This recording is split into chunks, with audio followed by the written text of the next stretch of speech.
every corporation has some big fancy wordy BS out there. There's multiple ways to make money in this business. Our best customer would be able to probably say, you guys set the pace. Yeah. You do it better than everybody else. It's okay to fail, because in failure we learn. You've proven yourself to be reliable. Whatever we were doing here was something different and special, right? And they wanted to be a part of it. Welcome to the Beyond the Breaker podcast. So welcome, Connor. If you'd like, you can briefly introduce yourself. If you wouldn't, just say no, and we'll keep moving on. No, that's fine. Connor Simonet, been with Hunt now since 2006. So like I mentioned, it's been a minute. Yeah. You know, and I've taken on a lot of different roles at Hunt. Started out actually in the field, right? Which there's a lot of folks in our roster that has a kind of similar story. So worked on different projects along the way. You know, some of them I was asked to work on. Some of them I just, got rolled into for whatever reason. You know, maybe we'll get into that. Maybe voluntold to do something like that. Yeah, but it's just, I don't know why I'm here, but I guess I'm here, right? So, but been a great experience and a great ride, and and looking forward to the next, 15, 20. Right. Right on. That's how long you got? Yeah. Well, maybe. I don't know. I got to ask Mama Bear. You know what I mean? Yeah. Well, Connor, thank you. Yeah. And today we wanted to talk about, and I hope of a very real way, things about core values. Sure. Like we have some stuff on paper about how we behave, and we've got pretty core values. And, I'm downplaying it just a little bit right now because every corporation has some big fancy wordy BS out there. And we want to tuck into, for us within the company, like, how did this come to be? And what does it really mean? How do we actualize? How do we demonstrate those are actually part of our values and culture? And no, there's not going to be a test. You don't have to recite them verbatim.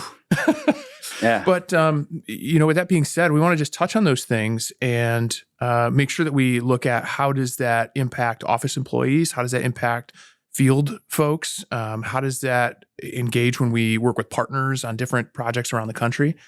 With that being said, maybe start at the beginning. How did some of these core values come to pass, and your role in helping shape some of that? Yeah. Well, first off, I'll start out. I appreciate you guys actually asking me to come, because there's a whole group of us, right? Yeah. That helped shape what. They told us that you need to come. Oh, they said, they 1, 2, 3, not it, and I didn't get a vote. Yeah. Okay, I understand. Now I get it. But yeah, so I was part of that vision team that kind of got set or tasked, right, to set out and try to really identify what are our core values, minus a tiny smoky room where a couple of folks came up with them, plastered them on the wall, and we recite them, before we go to bed. So what was interesting is what we started out with, mostly was driven towards what our core business is, right? Electrical and that kind of focus. Yeah. And then eventually it evolved into what it was, which was more conceptual type, what drives us, what gets us to do the right thing when nobody asks, right? And so that's what you see on the wall now, which is interesting because, like I said, none of it, even with our BHAG, right, says nothing about doing electrical work, right? Yeah, I was just kind of noticing that myself too. Like our BHAG, to be the most sought after partner in the industry, is in some ways ambiguous and vague, but it allows us to grow and change a bit too. Right. And so if you're asking for my opinion, there's a lot of opinions, right? But if you think about some of our great successes and the individuals that were participating and making that a success, right? And sometimes success doesn't mean financial success or whatever, right? We tried and we failed, but we learned a lot along the way, right? Yeah. That kind of stuff. But you think of like tangible things and then non-tangible, right? And so what we're trying to, zero in on with core values, and that's why it took so long to develop it, which it seems silly, a couple of quick sentences. Right. And we huddled us up in a tiny room for months and months, right, to shit this out, excuse my language. But respectfully, you look at tangible, like, technical skills and things like that, right? Those can be taught, role playing or, just that kind of stuff. Can be taught, but it's the non-tangible things. It's the sense of duty, right? Like I mentioned earlier, doing the right thing when nobody's asking you to do the right thing, right? The customer focus, which, we talked about that briefly before we went online, is, we just take care of the customer. Well, how, right? Yeah. Mhm. Does that mean you only take care of the customer when they call with a PO? Or are you taking care of the customer day 2 when they don't have a PO but they need help, right? And if you take the same amount of enthusiasm in each situations, they'll come back because you've proven yourself to be reliable, right? Yeah. I really appreciate that answer because somebody who's been with Hunt for only a year now, right? I know what they are. Yeah. And I have a very good understanding of how Hunt, I would say, lives those every day, but in how they were formed.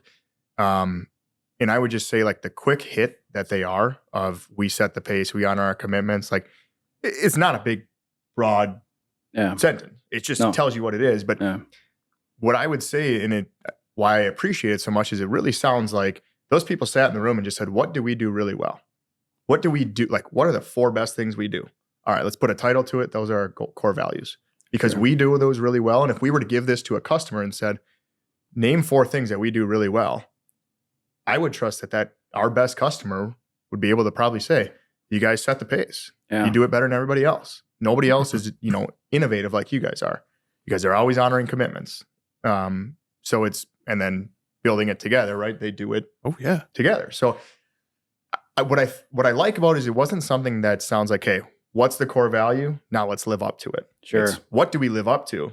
That's our core value. Yeah, how You're are we right. already behaving? Yeah. What is Well, our it culture? wasn't. Yeah, it wasn't a goal. It was something that defined what we were already doing. Well, right? didn't Try try to and draw do it something we're forward. not. Yeah, that's right. What's interesting, and I know it's been said before, but you can't pick a situation, that we want to highlight without, okay, I'm going to talk about we find the way. Well, then all of a sudden the other 4 kind of come into play. Yeah. Right in with it. Mm-hmm. You know what I mean? So it's not a singular one thing. It's all of them. Kind of, in parallel. Yeah, That it's kind of not adds to the success. it's not like an isolated thing. Like all of them are always working in concert together. That's right. And there's little nubs of each of them in the really good situations, and the struggles, and the times we failed, and how we stand back up. Mm-hmm. Right. So I deeply appreciate that. One thing that Ben had mentioned at the beginning that's moving past, because I think we pretty well covered how that came to be. In the sense of everybody, just round numbers. People got in a room and figured it out, found a way. We're just going to keep dropping those little. Yeah. The marketing team loves you. I love it. The eggs, what are they called? The Easter eggs. There we go. Yeah. Right. Check the box. I'm guessing there's some, there's Easter bets eggs in on this how many episode. Connorisms we're going to spit out here in a half hour's time. But Ben had mentioned, how does this relate, and how do our core values relate to the field staff and the office staff, and continually working together as everybody who's representing Hunt, right? We don't wear it on our shirts every day that say Hunt. We don't have it on our vest. But what's the culture building that I would say you take into making sure everybody's on board with living up to those 4 core values? Well, I think that it's important to note, there's, we talked about the tangible and then the non-tangible, right? And what we're trying to tap into is those non-tangible, not recreatable. It has to be part of your identity, right? To truly be fulfilled. But then, from an office to field standpoint, I think it's important to remember that, we still sometimes do electrical work along with all the other, we have specialty, pieces with what ECSI do is amazing, right? And all the things that they support and whatever, right? But in a lot of ways, it's all, if you think about it, Hunt, from a origin standpoint, we did electrical work. Well, then our clients are asking us to take on more, right? So our, I guess, just our ability to react and listen and then come out, maybe not first, right? Because that's we can't sit here and say Hunt did this first and we're pioneers. Well, we can maybe look back and say, well, we certainly came to the front of the pack, right? But a lot of it is just listening to our clients and taking care of them. And then from a cultural standpoint, it's important to note that what we're selling and what we're doing is out there, right? That's it's in the field, it's turning the screwdriver, it's installing the work, right? And so I think for me, it's just, taking that time, because our moments, turn into days, which turn into weeks, right? Moments are made up of decisions. So just taking some time and saying, okay, what am I doing that actually is making sure our people are safe, right? And that we're staying efficient, and the customers are calling us back, right? If we do those 3 things, I think we got another 60 in front of us and then some, right? Yeah. And so like if you behave that way as part of a field team, whether you're spending more time in the trailer or you're actually physically turning the screwdriver, bending the pipe, if we behave that way, we're still, participating in those core values. Well, they look a little different, but I think you said that we're still kind of doing it. I think it's important to note that it's not just the in the field folks. There's a lot of different spurs of Hunt Electric, coming off operations. You have the support services, you have the systems group, right, ECSI, and then you have testing and business development, right? We're all playing a role in those 3 things, right? Keeping our guys safe, keeping them efficient, making sure the customers are coming back, and just identifying, like in my role, in my space, you might not see where the work is happening, but recognizing that you're a major part of, making sure that, that is going as smoothly as possible, right? Mm-hmm. Will you say a little bit more about what is your role today? And I already know, but I want to ask a couple follow-up questions there, but, kind of prime the pump. What is it you do here these days? I don't know. Like I said, they moved me around. I don't know if it's because they wanted to, get them out of here, right? And we're done with them, or maybe signs of success. I guess I'm not so sure yet, right? But it probably respectfully, makes it both, I'm not naive enough to think that I was on anybody's high potential list of future leaders, right? Let's just be honest, right? Oh, you're on this podcast. Yeah, well, there you go. I hit the big time. I've heard Andrew called the Kingmaker. Yeah, no big deal. Yes. But so like you mentioned, I started out in the field, spent time, came to Hunt, on the systems side of the house, right? Which eventually in 2010, when ECSI came on board, I worked in that group all the way up to just shy of 2020, round numbers, right? Yeah. And then that's when I moved into the national group. A big part of that is I had some exposure on the road. Doing some great, cool jobs, right, with some high-profile clients, which gave me a touch on how to, create relationships with partners, right? That's a big part of our national business, is our network of partners, create relationships, long-lasting relationships with customers that, come to us regardless of, best price. I can't remember the last time I actually had to bid something. It seems like we price it. Right. Sure. And because that fits, we're going to carry it. And then we work together. It's truly just that, a kind of a team effort, And so today, as your role has evolved, you're still involved in the national group. Yep. And still in the national group. Yeah. And like describe kind of how we have built that out here. Like, okay. Some of us folks only have exposure to the local market. Yeah. Other folks are in branch offices. So what does national look like, broad strokes? So broad strokes, my role in the national group is as an operations manager. We've kind of split up, as we go outside of our home market, right? And now we have home markets, with some brick and mortar in different towns. But for the most part, it's anything beyond that, right? Following clients in relationships. We're not out targeting work just because we want to set up shop and Timbuktu, right? Yep.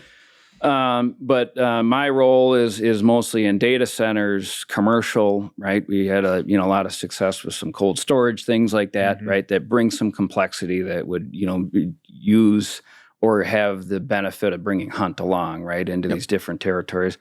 Government work, which can get hot at times, and then come up and down. When I say government work, we're not necessarily chasing Corps of Engineers type jobs. That's a different, that's a different vertical and a different level of effort, right? But, we've been blessed with having good clients that bring us along with them as being the support service, for, UPS switch outs and things like that. Yeah. So one more follow-up, and then I'll stop fire away all the time. As you think about that national group, the teams that you're supporting right now, and we bring that core value back into it, how do we help make sure that we're consistent in that behavior, that we identify good partners and clients? What are some of the things that are happening? Because sometimes your project is 1,000 miles away. Yeah. And that can create some challenges. So how are we working with partners and, some of those long distance relationships and binding core values in? Yeah. A lot of our long-term partners, they're already bought in, right? So those and those lifts are a little easier than when we're trying to create new relationships and get them to understand how we make money, right? There's multiple ways to make money in this business, right? Sure. Our way maybe is unconventional in a sense to some, not that it's groundbreaking, but there's things that I know at times you're giving it all away. Well, not really, because these are low hanging fruit. So then when I need to come to them and say, from a client standpoint or whatever, right? We really need this one to go through, and this is the why they trust us, right? So we built that level of trust, by action, right? So, like I mentioned, sometimes our partners are already bought in, and they've reaped the benefits of what that level of effort can return.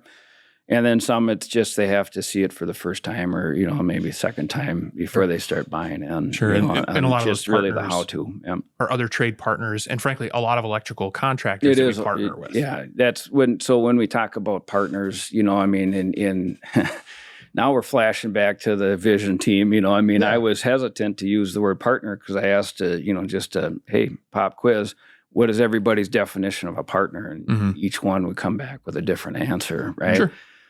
For us, when we talk about partners, it can be a GC that's bringing us, to a new market because they know that, we're going to protect them and we kind of have their best interests in mind, right? It can be, our dragnet of electrical contractors that, have been proven that align with us culturally, right? Yeah. That we kind of leverage when we go into these different markets. Yeah. Thank you. As somebody who in the operations role, right, you're at times standing up a job. Your kind of first boots on the ground and from the early pre-construction phases. What's your personal approach to, let's say you're the guy, right? Everybody's looking to Connor to build this team, put this team together. We have a partner who's bringing their people. We have hunt people who's going, and then we're going to hire a bunch of people who maybe have never worked for either of us. Yeah. What are I would say the things that you focus on most at the very beginning to make sure that without even saying what our core values are, at the end of the day, the customer comes back and says, wow, you guys did a great job of 1, 2, 3, and 4. Sure. What's the attitude, approach, whatever you want to call it, you take at the very beginning? Well, first things first, right? And we always seem to, even if we have all the time in the world, we always seem to be rushing that first initial mobilization, right? So it's identifying what's critical path, get that in motion, right? So as soon as that's in motion, that can kind of relieve some pressure from, as a distraction wise, right? Then you move on to the next round of, try to, shake out who's got the right talent for the right fit, right? We have a lot of tremendous people on our roster. We're blessed with that, right? Doesn't mean that we're the only ones that have, high perform, right? Yeah. So sometimes it's just coming in and being open to be influenced, right? So we come up with a plan. And this is maybe, now we're getting into secrets of success, right? I'm really good at putting a plan out. And it's really, my only guarantee is it's going to change by the time everybody has opportunity to put in input, right? But it's getting that initial plan in play, right? Because people can critique a plan. It's getting the initial one set up, right? It's the org chart, it's the strategy, and then you allow some space for influence, right? Because that helps drive the buy-in from the partner, from the field, from all of the folks, right? Yeah. Because they were part of that initial touch. Yeah. That collaborative approach where you're not trying to be the smartest guy in the room. You're not trying to be the genius in an ivory tower. You're like, well, it's a plan. It's wrong, but it's a plan, and let's see if we can make it better together. Another Easter egg I was just better together. Yeah. Well, the best leaders, and this is nothing groundbreaking, right? You guys all read kind of the same kind of how-to books, but just humbled leaders, right? So it means that they're not trying to rule by committee because that never works, right? But they'll put something out there, but they're not, they're not rigid to, my plan because it's my legacy, it's my how-to, right? It's here's what I'm doing. It's based in, reason, right? But it's open for influence, right? Because that's what brings forward, the next thing, right? Because there might, if you have dissenting voices and they come and they say, nope, I think this, they might be wrong, but they challenge you to think harder about your initial choice, Heck yeah. right? And so there's nothing wrong with that. But then sometimes that dissenting voice might be saying something or seeing something, or, there's rocks up ahead that you didn't. and you go, boy, Didn't think of that. didn't think of that. Right. Yeah. And so giving some space for that, I think, is important. That's great, because another thing I heard in there too was, people fit the roles that they're best at. Yeah. And in the sense of efficiency, mobilizing, and making sure this thing is done on time. It's you get a plan in place, and it just says, you're going to do this. Like, here's your role. But if you can do a little more, great. And we're all going to move forward a lot faster if you stick to your plan and chime in when maybe help is needed. Right. Yeah. And from a people perspective at Hunt, and here's our chance for the recruiting pitch of Nick, there we go. Mr. Coach Simonet's on board here, bringing the recruits. From a people perspective of Hunt, how do these core values in your mind interact with the way people just act every day outside of doing their job? Right? We talk about, you build a culture, and it's a matter of, it doesn't have to be on the wall. It's just how people act. Right. And if they're not doing their job but interacting with their coworkers, how do we continue to live up to what our core values are? Well, that's an interesting question. So people just in general are tribal by nature, right? We're kind of pack animals, so we want to be part of something, right? So trying to, bring people in going back to what we talked about earlier, what you're doing or what, maybe whether you know it or not is contributing to a greater effort, right? Kind of boiling up to our forward-facing business, which is out there where the work's happening, right? But then also, you come to work, you want to, you get a sense of duty because you're feeling like you're part of something, right? And you're bought in, and you're doing your best. Doesn't mean that it's always perfect. Doesn't mean that it couldn't take some tweaks here or there, right? But